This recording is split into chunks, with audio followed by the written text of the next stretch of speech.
this time, yung pinakalas natin na i-explain is yung T flip-flop, di ba?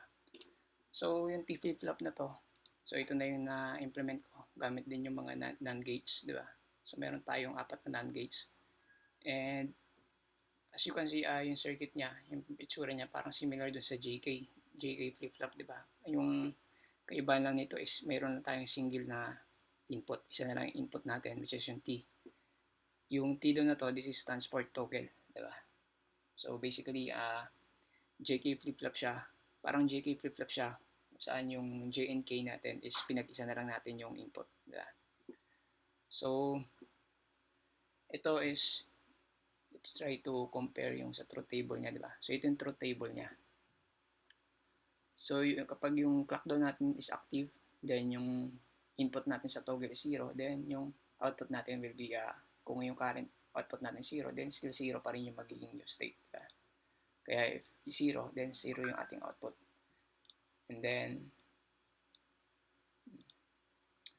then kapag 0 naman daw yung toggle natin and yung state natin is naka 1, still 1. Ibig sabihin, no change tayo sa state na to. Sa ganitong scenario.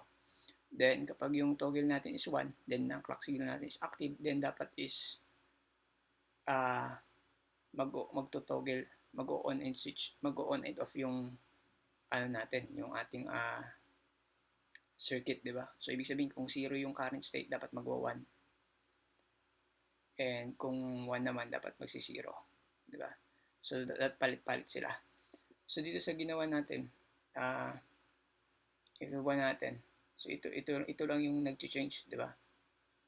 So, dapat kasi kapag ito nag-1, ito din dapat yung output natin na to is magsi-0, diba? So, 0, 1, then ito naman yung naka-1, dapat nagsi-0. So, hindi ko alam kung bakit yung behavior ng simulator ganito. Siguro dito sa simulator nga na ginagamit natin.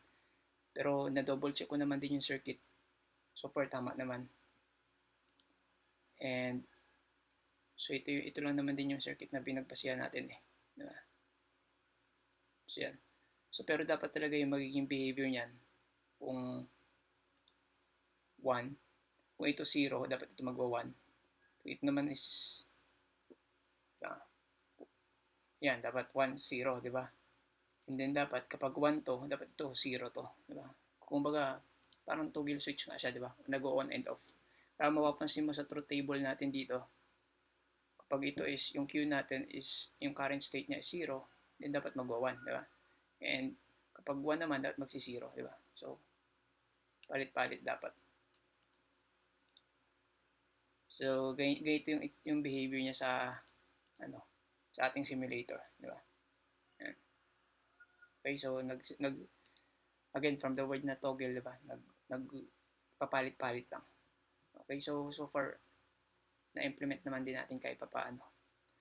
Now in terms of application, yung pinaka-application nito is yun, ginagamit din siya as a counter, diba? Binary counter. And then of course as a toggle switch memory, diba? Kasi nga toggle flip-flop to eh, di ba? So, ginagamit siya doon sa where yung ating single input, di ba? Yun yung nagtotoggle ng ating output state. So, yan yung behavior ng T flip-flop. Okay? But still, as you can see, di ba, kapag 0, and then yung state ng is 1, even though na pumapalo yung ating clock signal, still maintain pa rin, no change, di ba?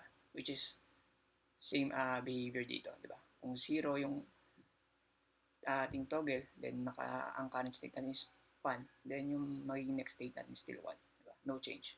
Dito lang talaga sa part na to. Okay, so yun lang.